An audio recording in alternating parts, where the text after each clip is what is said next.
I believe I'm here now. Are you?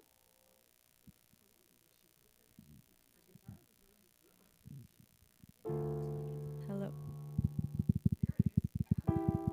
Hello, hello. But it's not because it's only coming through the. Are we here yet? Good morning. It's happy to see you.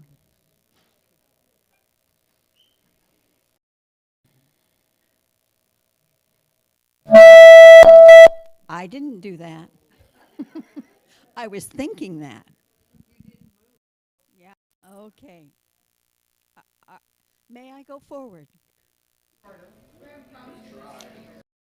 Ow!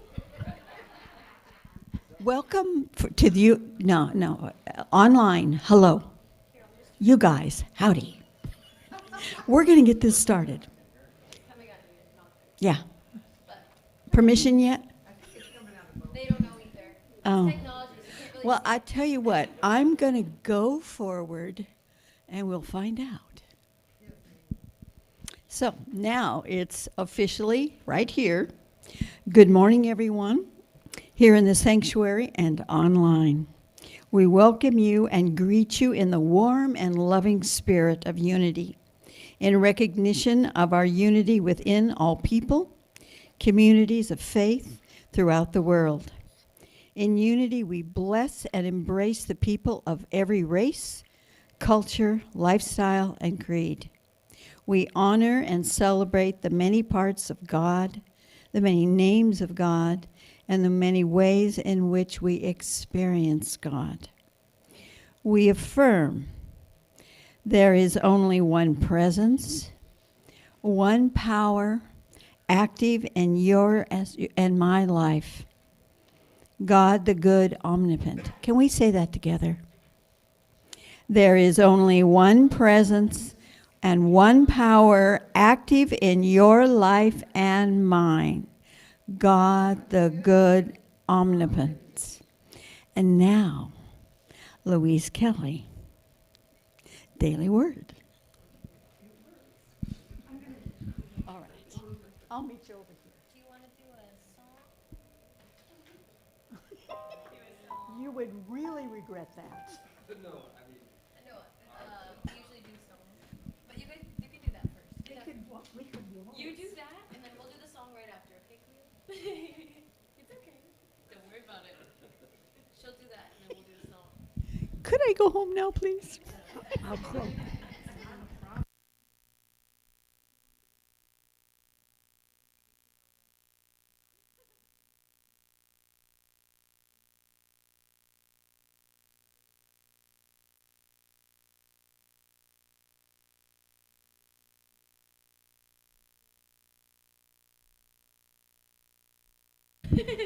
Now, oops.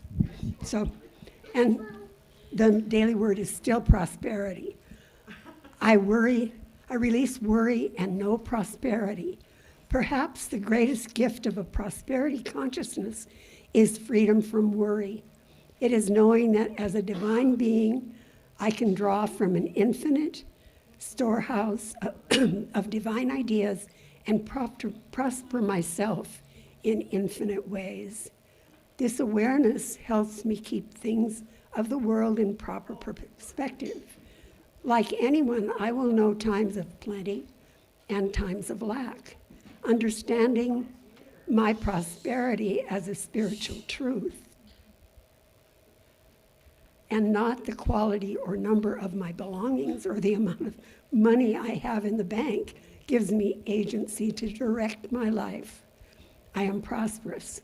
As I affirm the truth again and again, I grow richer in divine ideas, the building blocks of everything on earth. And from Matthew 6, verse 25, therefore I tell you, do not worry about your life, what you will eat or what you will drink, or about your body, what you will wear. Is not life more than food, and the body more than clothing? Thank you.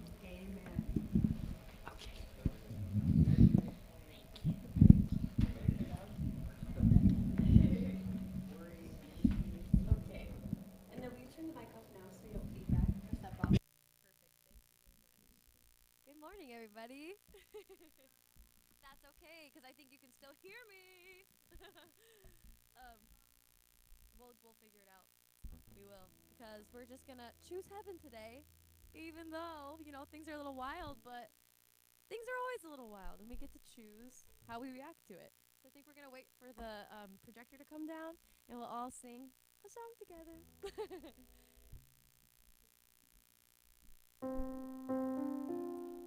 All right.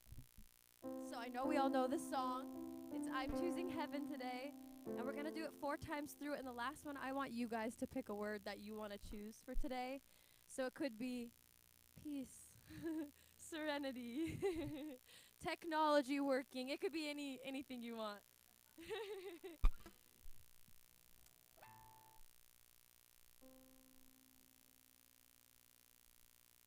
There it is. Maybe if we could. Oh, it's coming into view. There we go. Okay. You can hear the guitar though, right? Or no?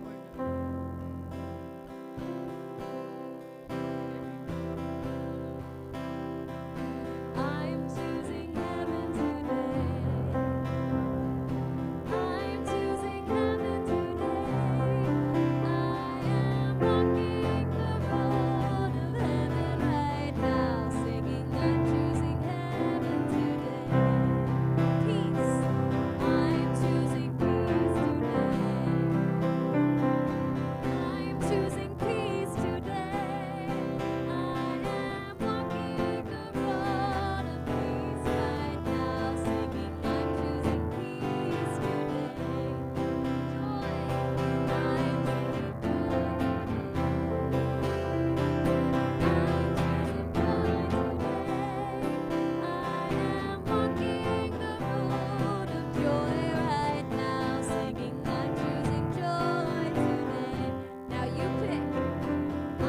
choosing joy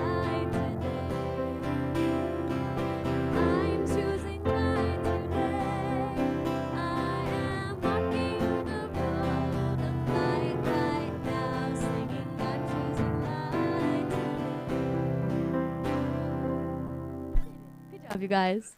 Oh, hey, right at the end I came on. We'll get it for the next song. Perfect. Thank you. All right. All right.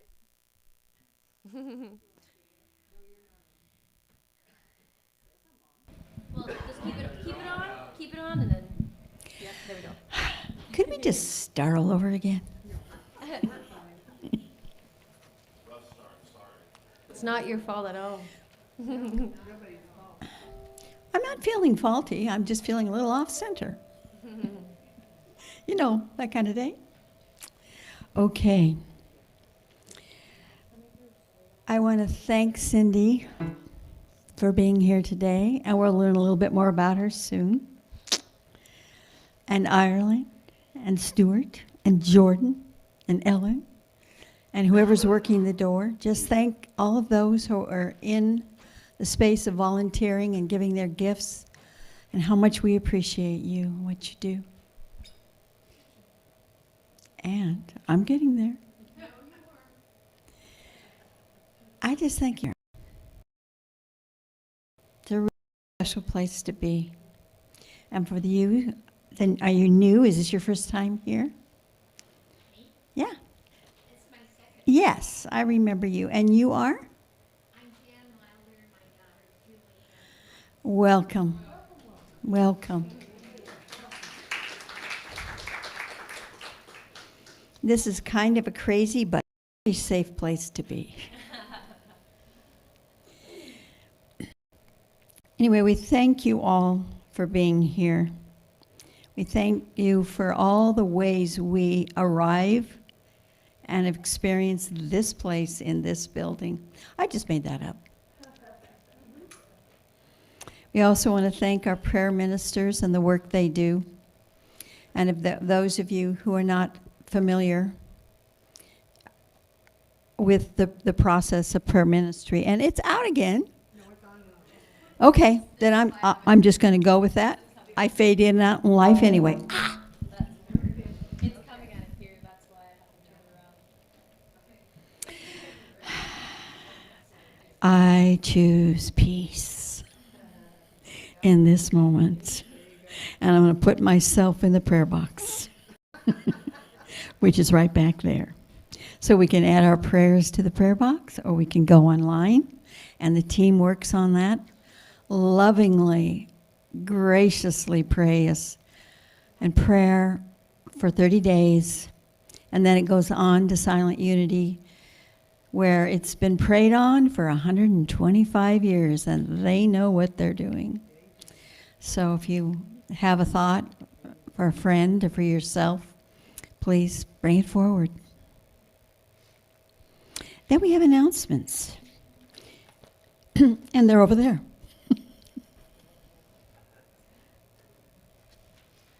One of the biggest things is next Sunday, we're going to have our holiday Thanksgiving celebration, and to bring something that you would lovingly want to share and experience with each other. We also have the holiday sock drive coming up. And what is we got the deadline, December 1st. So it can be nice, warm, woolly socks for those who could really use them this time of year. Just bring them in. I think there's a place to put them out in the lobby. And we're also accepting donations, cash, check, whatever. And that is needed by November 24th. You can do it online through Zephy. And then the big deal right here is this one. You want to talk about what you're doing, you've been doing? Sure. I think I'll use that mic if that's okay. This one's on. Thank you. Hello, everybody. Some of you, I think, might be coming this Sunday, but I'm in a musical, Legally Blonde, and it's right at the Lincoln Theater, downtown Mount Vernon. And we have got one more weekend left. We have a show on Thursday, Friday, Saturday, and Sunday of next weekend, and I'll be in it. Little Nora will be in it, and two of my dogs are even in it. I have a little Chihuahua, so he's Bruiser Woods. I have a Bulldog, so she's in it. It's a lot of fun in the community. It's a community theater, but it's really fun. So hopefully you can make it, and if you're coming today, I'm excited. Yeah? Thank you. I get to go see her today. Okay, and now I want to tell you a little bit about Cindy Clay. Welcome again. Cindy is a licensed practitioner with the Center of Spiritual Living and serves at CSL in Bellingham. She has led her training and development a company for 32 years. She delivers talks, workshops nationally and internationally. And in January 2025, she will begin her education as a ministerial student. So congratulations on that. And then I have, yes. We heard from Linda this morning, and she just wanted to send her love and saying that she's doing very well. And this next week she has a key appointment, and then she will be starting physical therapy. She said the only problem she is having is boredom. So we love you, Linda, and I hope you forgive this today. And now I think we have a song. Oh, yes. I would love to do a song. Yes. Grace. I think that's a good word for the day. Grace. Wait, don't play this one. Okay.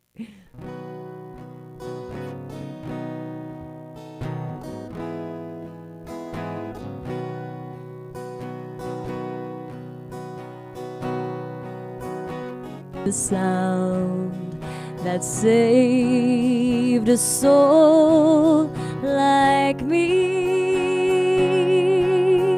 I once was lost, but now am found. Was blind, but now I see.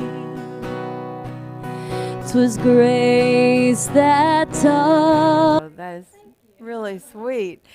Oh, so I'm Cindy Clay. Thank you for the nice introduction. And I'm going to just lead us in a short meditation. So if you would, just close your eyes, feel comfortable doing that, or just softly focus, eyes down, And let's just take 3 deep breaths together. Breathing in through our nose and out through our mouth.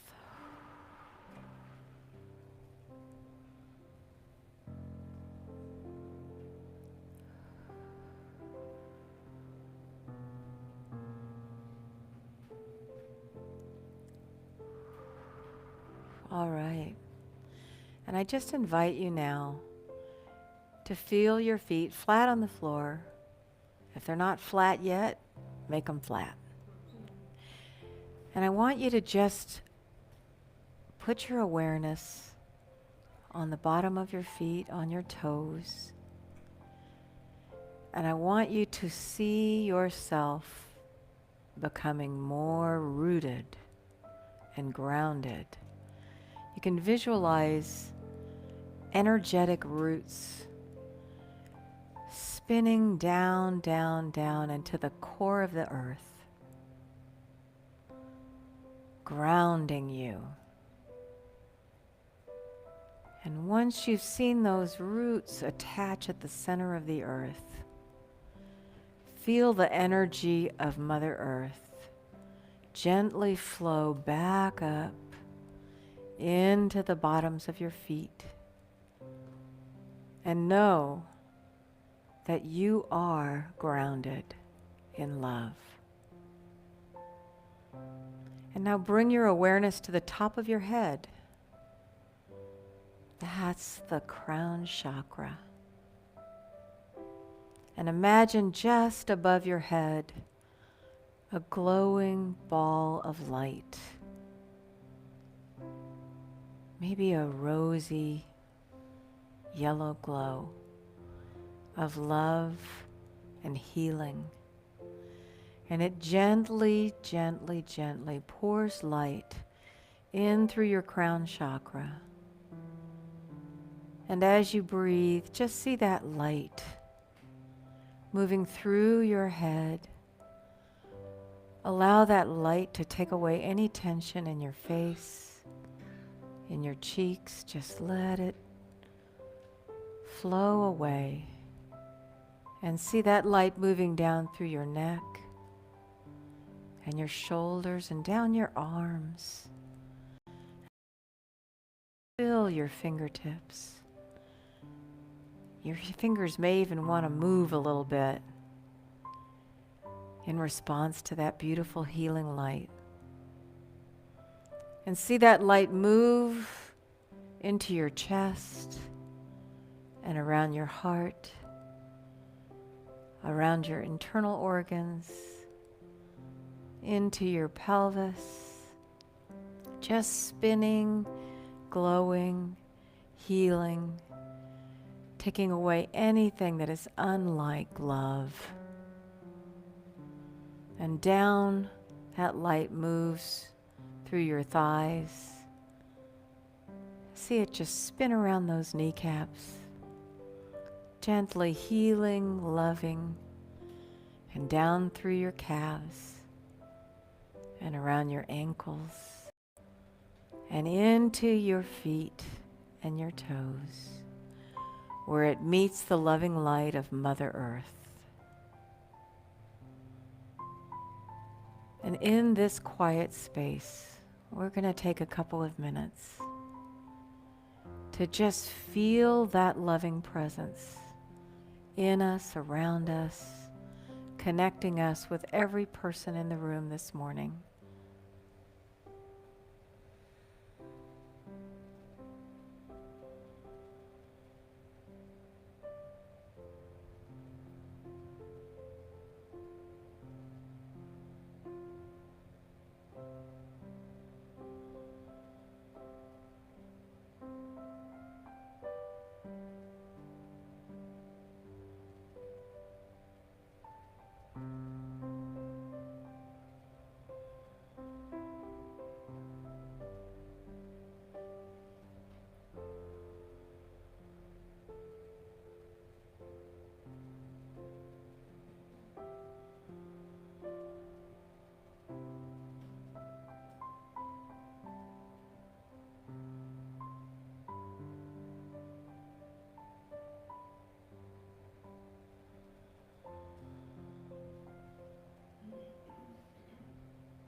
So let's bring our awareness back to this room,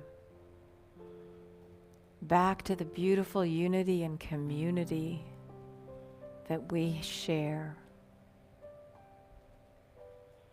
And take another deep breath and release. And when you're ready, open your eyes.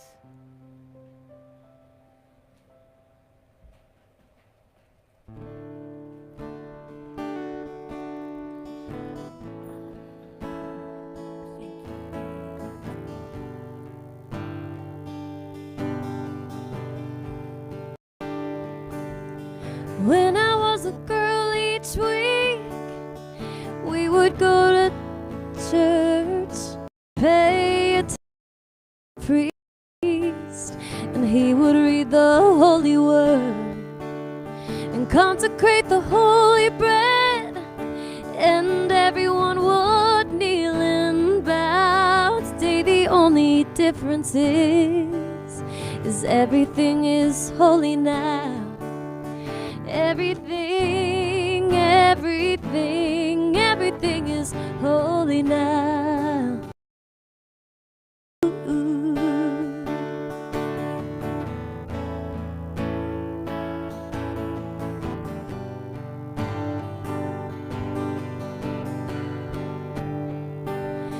When I was in Sunday school, we would learn about Moses split the sea in two, and Jesus made the water wine. I remember feeling sad that miracles don't happen still, but now I can't keep track, 'cause everything's a miracle. Everything's a miracle.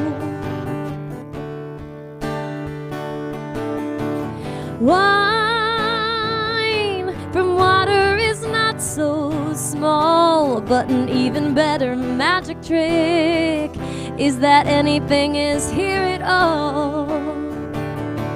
So the challenging thing becomes is not to look for miracles, but finding where there isn't one. When holy water was rare at best, it barely wet my fingertips, but now I have to hold my breath like I'm swimming in a sea of it. Used to be a world half there, second hand me down, but I'm walking with the reverent air, 'cause everything is holy now. Everything is holy now.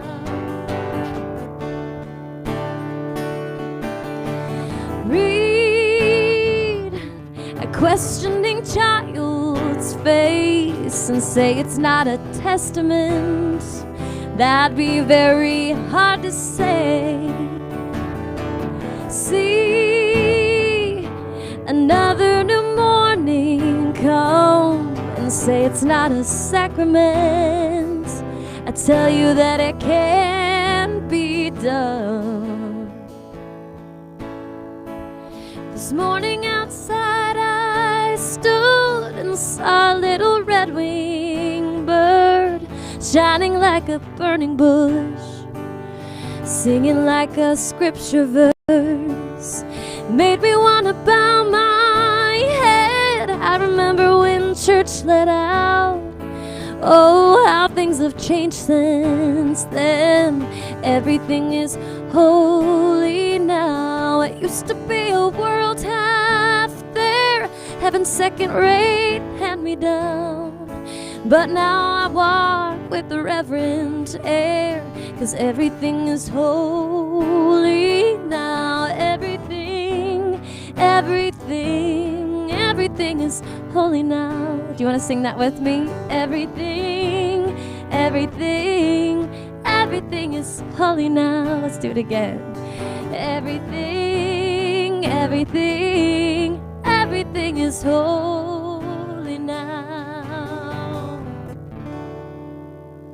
Thank you.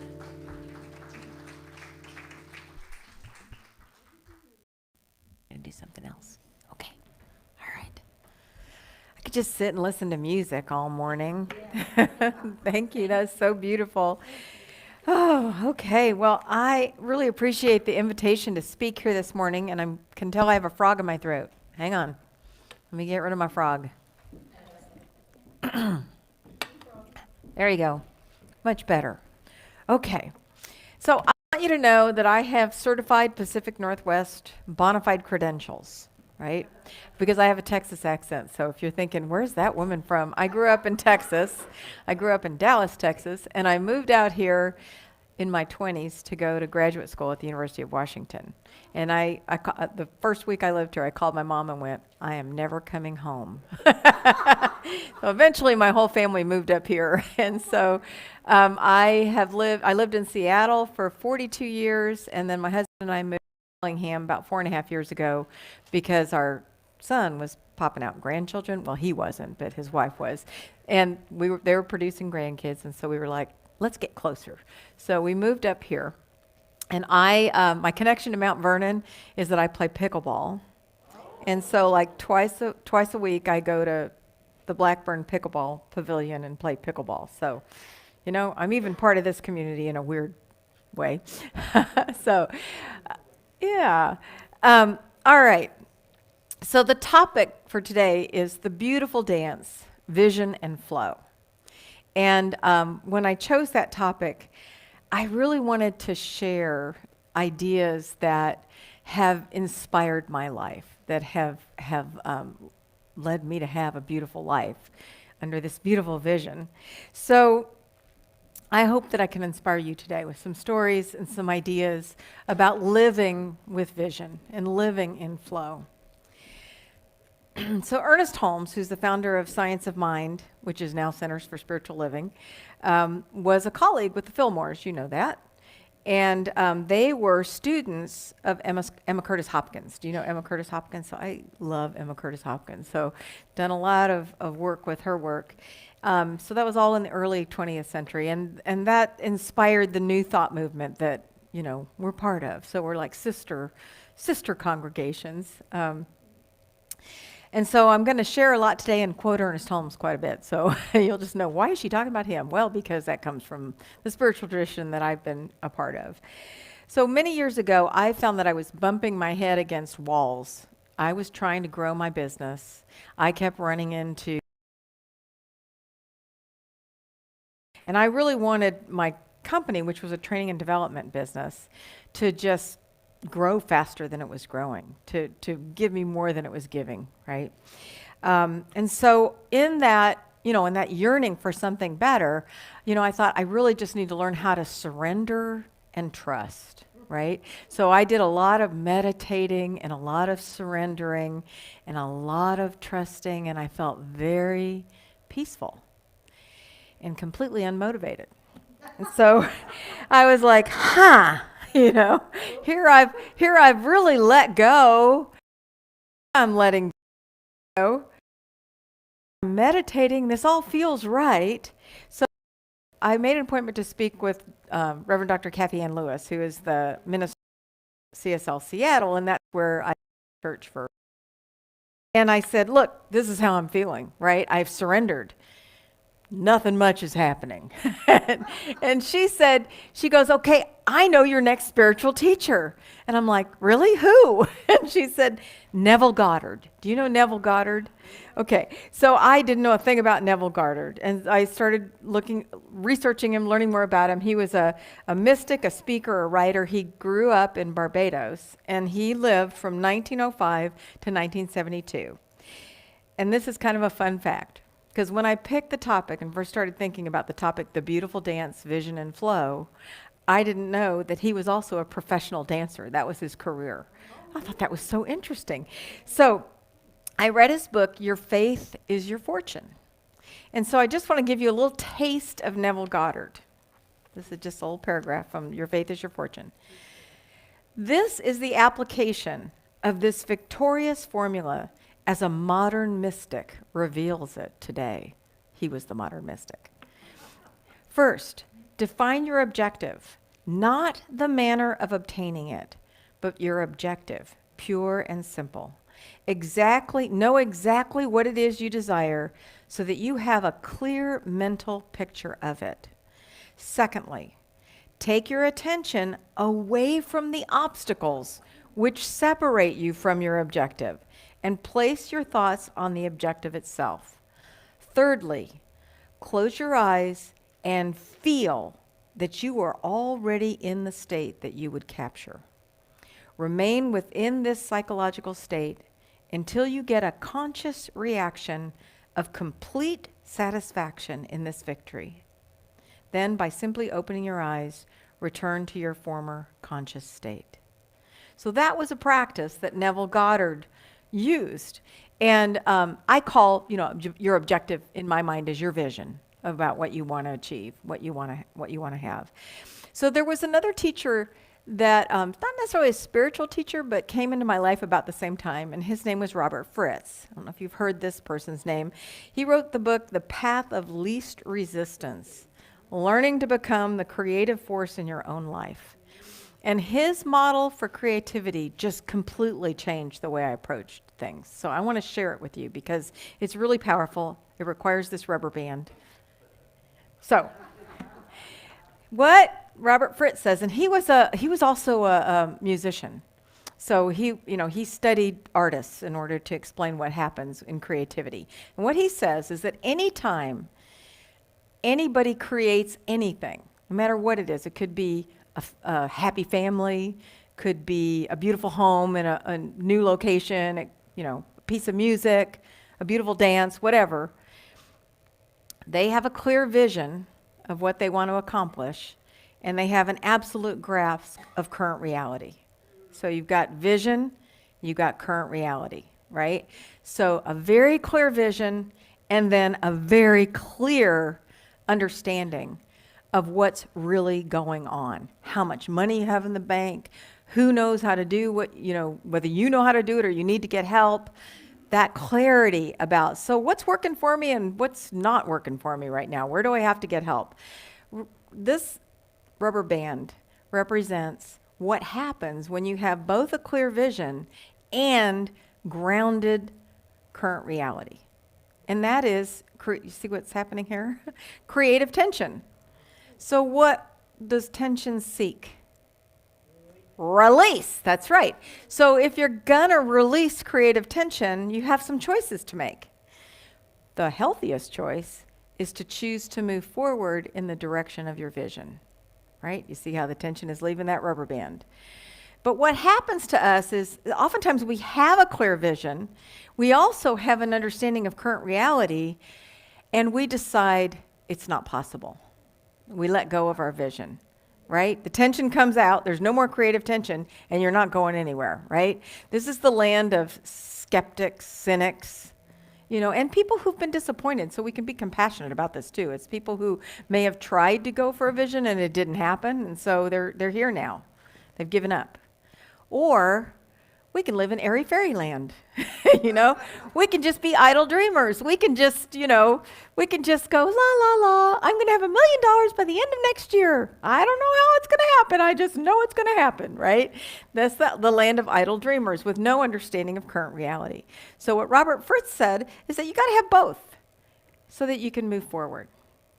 Now, does that resonate for anybody who's created anything before? Totally. Yeah, you got to have both. Well, I love that because it really kind of helped explain my mental state back then when I was trying to figure out how to grow my business. There's another metaphor that really worked for me in understanding what was happening to me, and that is a sailing metaphor. Are there any sailors here? Oh, okay, so if I get this wrong, tell me later. Because I did take sailing lessons once. It didn't go well.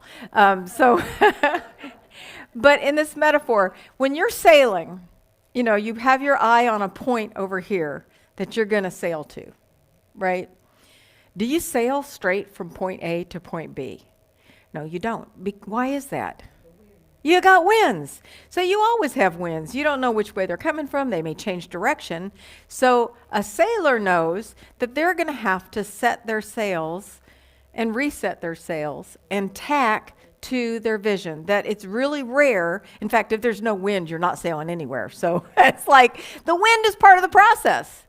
Have you ever heard people say, well, it got really difficult, and so I just thought it's just not meant to be? Right? That's somebody who doesn't understand that the wind is a part of the process. The other thing that can happen, and Neville Goddard is saying this, is that we get so focused on the wind that we forget what our objective is, right? We forget we're trying to sail over here. We're just all caught up in the chaos of the fact that it's windy out there while we're sailing. Both of these metaphors really help me understand what's happening. Because when things get tough and I have a vision of where I want to go, I don't need to quit. I don't need the message isn't let go of the vision. The message is reset your sails. What's a different way to get there? Because if I think there's only one way to get somewhere from here to there, what am I doing? I'm cutting myself off from my source. I'm limiting the ways that Spirit can support me. If I think it's got to be this way, and there are a multitude of infinite possibilities now I am no longer seeing, right? So those models really helped me understand what was happening with me. There's a quote Ernest Holmes says, where the mind goes, energy flows. You know, see how that aligns with what Neville Goddard is saying. We want to keep our focus on our vision and adjust to the prevailing winds, reset our sails when we need to without giving up the vision. We don't need to do that. Okay, so I'm going to tell you some stories. Oh, I just want to say a couple other things before I tell you some stories. Okay, this is another quote from Ernest Holmes' book, It's Up to You. We cannot pay for our good to come to us through particular channels and at the same time expect that it will be a perfect demonstration. That would be based on the supposition that God is limited and could only fill our need through one channel. We might be greatly limiting that infinite supply which is always rushing toward us. I really love the vision of infinite supply rushing toward me. You know, like, woo! Ooh, that feels good. Charles Fillmore says it this way: imagination gives man the ability to project himself through time and space and rise above all limitations. So our imagination is a priceless gift. Our imagination that's our inheritance, isn't it? To be able to envision something better and then move toward it, that's really powerful. So I want us to share a story about Christopher Reeve. Do you remember Christopher Reeve? He was Superman. He made a lot of Superman movies. And he experienced a pretty horrific horseback riding accident that left him completely paralyzed. That sounds really sad, except that Christopher Reeve had a vision. What was his vision? Remember, he wanted to walk again. He envisioned himself walking, which in that time, which was 1995, I think, yeah, the expectation for people who were quadriplegic or paraplegic was that they would never experience rehabilitation or sensation again. That's what medical science knew. And Christopher Reeve was like, well, that might be current reality, but that's not what I see for myself. I see us, meaning people with spinal cord injury, walking again. Pretty powerful vision. Now, from that vision, and you know, he was lucky in the sense that he was already a celebrity and he was already pretty wealthy, but he went out and attracted millions of dollars in donations to support spinal cord research. And there were many naysayers that were just like, you know, there's no point in doing this. We know nobody can rehabilitate. There's no point in investing any resources in this. And he was just like, so what? You know, this is what I'm doing. And so I just want to share, I looked up some things about what he did. So he established the Christopher and Dana Reeves Foundation with his wife. And they raised $140 million for research into spinal cord injuries. Nothing was being spent like that before because there was just this expectation that there was nothing you could do. And so they also brought different research organizations together so that they started to collaborate, because at that point there was no collaboration happening either.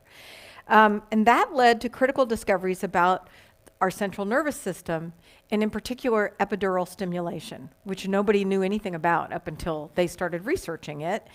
And they then established a network of clinical centers around the country focused on rehabilitation, which is like, you know, the naysayers were like, you know, like, why bother? Why bother doing this?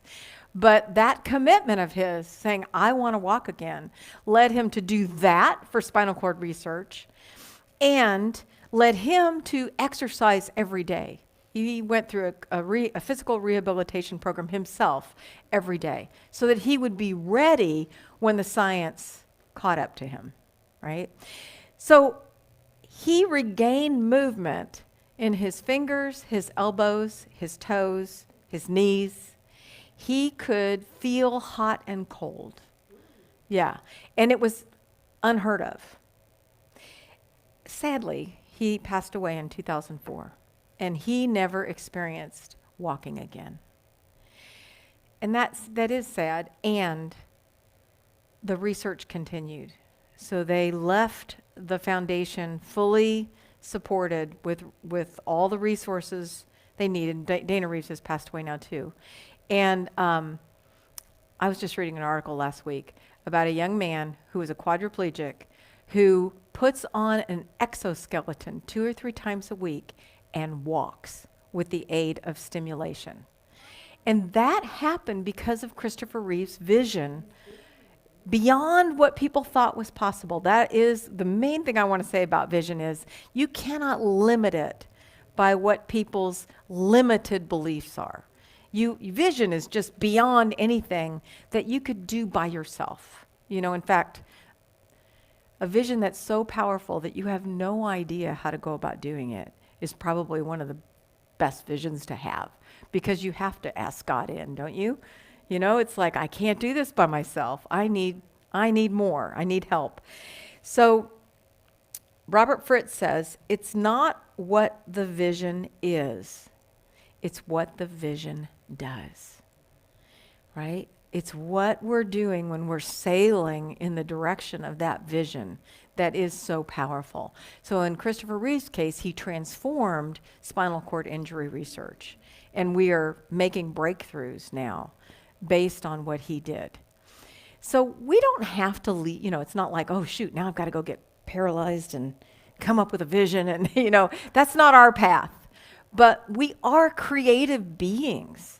And so our path is to open ourselves to that creativity so that we experience life driven by creative vision. Okay? So that's the power of vision. Now I want to tell you a little story about a duck.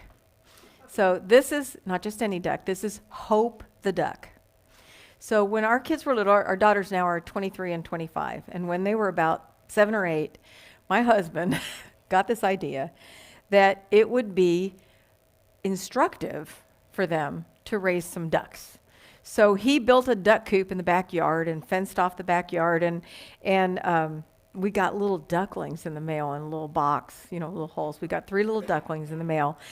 And my daughters were just thrilled with this, you know, and they helped feed them and care for them for about a week. And then my husband took on all the care of these ducklings. And so they grew up, and we had these ducks in our backyard. It was really sweet.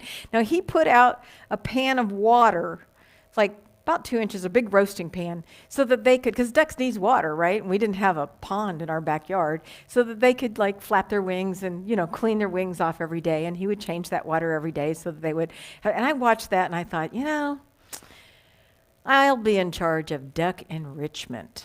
So while I didn't feed them or muck out their coop or do anything, I made sure they were happy.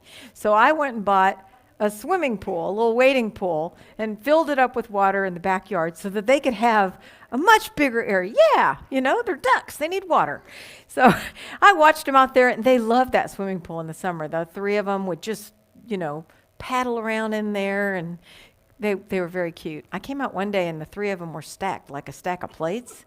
I don't know what they were doing, Never found a duck expert who knew what they were doing, but they were just gently swaying, you know. And then one day I was looking at that and thinking, well, that's pretty good, but you know, they really should experience what it's like to be in a source of water that's deeper than that, because you know the wading pool is only that deep. You know, I got them up to like 5 inches in the wading pool, and so I thought, you know, I think I'm going to get a barrel.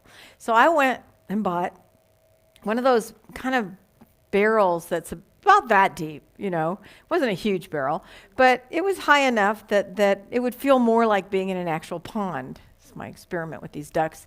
And then I put a ramp on it. I filled it up, put a ramp on it, and ducks are hilarious. Anybody ever raised ducks? Well, they're prey animals, and so they're very suspicious of anything. So they spent, you know, a good 10 minutes just quacking, walking around this barrel, quacking with concern, like quack, quack, quack, quack, quack, quack. And then they finally Hope walked up the ramp, and she got to the top, and she looked down, and she saw, oh, it's just water. So she hopped in, and she did what Hope does with water. What all the ducks do with water. She tried to go to the bottom of the barrel to touch the bottom because they stand in water, right? The ducks up to this point didn't have any other awareness of this. So she went plunging down to the bottom, and I went, and she disappeared. And then she came back up, and she was like, whack, whack, whack, whack, whack, whack, whack, whack, whack, whack, whack, whack, whack, whack, whack. And then she plunged back down to the bottom of the barrel again. And I'm like, Hope. Back up she came, whack, whack, whack, whack, whack, whack, whack. This went on for like 10 or 15 minutes, and I thought, oh my God, I'm going to drown this duck. I had perfectly good intentions, right? But finally, she came up, whack, whack, whack, whack, whack, whack, whack, whack, whack, whack, and I could see this look on her.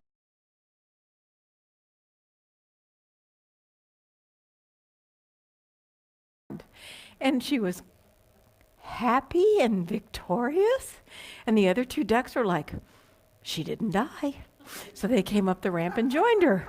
Now, I loved it after it was all over and I could reflect on what was happening to this duck.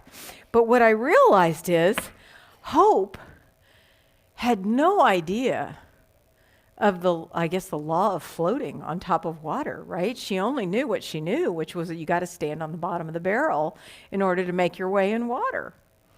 Do you getting any metaphors here that make sense about what we do in our lives, you know? Because the moral really is that we have to stop flapping and we have to trust. And then, like Hope, we will float effortlessly. So this is how Ernest Holmes says it. Stop trying. Stop struggling. Begin to be calm, to trust in the higher laws of life, even though you do not see them. They are still there. So like Hope, if we stop flapping and struggling and trying to make it happen, that's where surrender comes in. You hear that? That's where it comes in. All right, so the other thing I was thinking about in terms of creativity is tied to sand mandalas. Have you ever seen a sand mandala? So this comes out of the Tibetan Buddhist tradition. And so what Tibetan Buddhist monks will do is spend months planning a sand mandala, and like it would fill this room. So months planning it, and then months executing it, usually like in a courtyard, where they lay down all the outlines and then very detailed, methodically fill in those lines with different color sand until they've created this beautiful sand mandala that fills the space. And then what do? They destroy it. Right?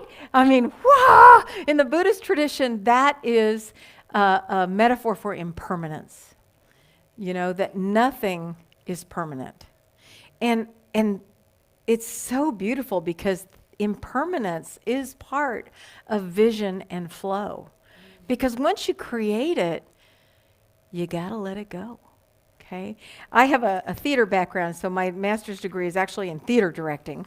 And my husband has a playwriting degree, you know. So the two of us have this theater background. And we were kind of talking about the symbolism of the sand mandala. And we realized, you know, theater professionals know about this too.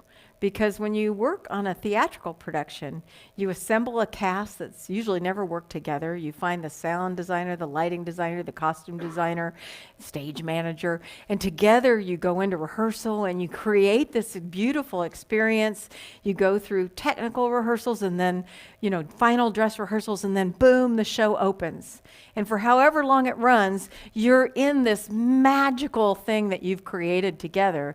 And then closing night comes. And closing night, you strike the set. And everybody who's been involved in the production takes it down, like takes down the set, puts away the costumes, gets it all gone so that what's left is a bare stage, ready for the next creation. I just love that as a metaphor for the way we live. So it's never done. It's never done. It's always, what's my next vision? What's my next view of what I should be doing, where I should be going? And then when that's complete, I tie it up, right? You guys, this made me so smile this morning because no one has called me a reverend in training. And, I am at the end I'm closing my company, and I've decided to go to ministerial school because I thought this is the next way that I want to serve. And I don't start till January. So I love the idea that I'm a reverend in training already. All I did was apply. But that's what life is asking of us. To be open to what's next and to be willing to let go of what the creation that we've already completed. Okay. So let me just summarize, because there really were 4 key points here. The first is when we're creating or building anything, and that can be a happy family, a beautiful quilt, a business, a theater production, even freedom from paralysis. That starts with a compelling vision that is not limited by what we think is possible. Okay? And the second point is creation isn't going to happen unless we also have a clear-eyed assessment of current reality. What's working for us, what's working against us, where we need to ask for help. Then we establish creative tension, and we can begin to move forward. And as we move from current reality to achieving a vision, this is the third point, we're always going to have challenges and setbacks. There's wins. They're part of the process. They're not signals that we should give up. They're signals that we should keep our eye on our vision and do what we need to do to change our sails so that we can continue toward that vision. And in that, working with the winds, like Hope the duck, we stop flapping and surrender and trust that we're going to be supported to go forward. And then fourth, like the Buddhist monks creating that beautiful sand mandala, we're going to give it our best, and then we're going to let it go. Because there is another creative vision, a creative dream waiting to be expressed through us. Because that is who we are. We are sacred beings wired to create. So I will let Ernest Holmes have the last word. We are born to create, and we can't help it. Why is that? Because God, the great... Thank you. You are wonderful. Thank you, Cindy. Linda sent a message this morning, as I mentioned earlier. He said, I'm very excited about Cindy being here and hoping she'll return. What do you guys think? Thank you. Really fun. And I missed a couple things. I wonder why. One, Linda and Bob, welcome. Is this your first time here? Well, just welcome anyway then. Also, in the announcements this morning, I had mentioned that we're having the potluck next week, and how fun that's going to be in the theme of Thanksgiving. But we're also going to have a game theme. Is that right, Dee? Board games afterwards, is that correct?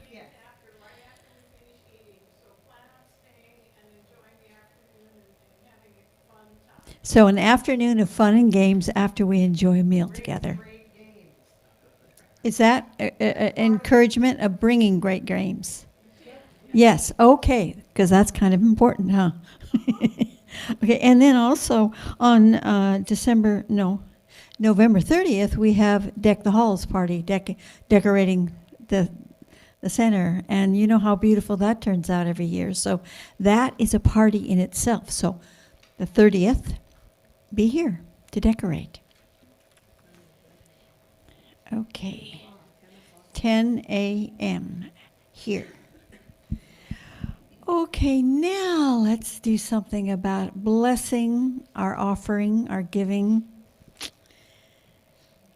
As we say, as we hold our offering in our hand in gratitude, and we say, we are grateful for your ongoing gifts and love offerings. You can offer your gift here in the sanctuary, make a donation through the unitysb.org, or by mail. We bless every single gift we receive with love and in the realization that as you give, the ministry continues to thrive, and what you have given returns and multiplies, pressed down and running over. And as we hold that, I give joyfully and easily, for God is my source, and abundance is my nature. And again, I give joyfully and easily, for God is my source, and abundance is my nature. And thank you for your generosity.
Welcome back, Cadence.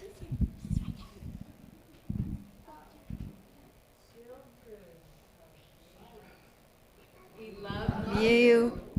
We bless you. We appreciate you just the way you are. Yes, wonderful. Yay. Okay.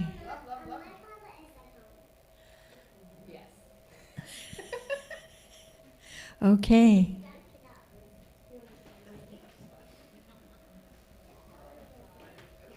And where's Lily Rose today? Oh, so now Lily Rose needs some prayer. Yes. All right. And here we are for our prayer of protection. The light of God surrounds us. The love of God enfolds us. The power of God protects us. The presence of God watches over us. Wherever we are, God is, and all is well. Thank you. And shall we circle up for our song?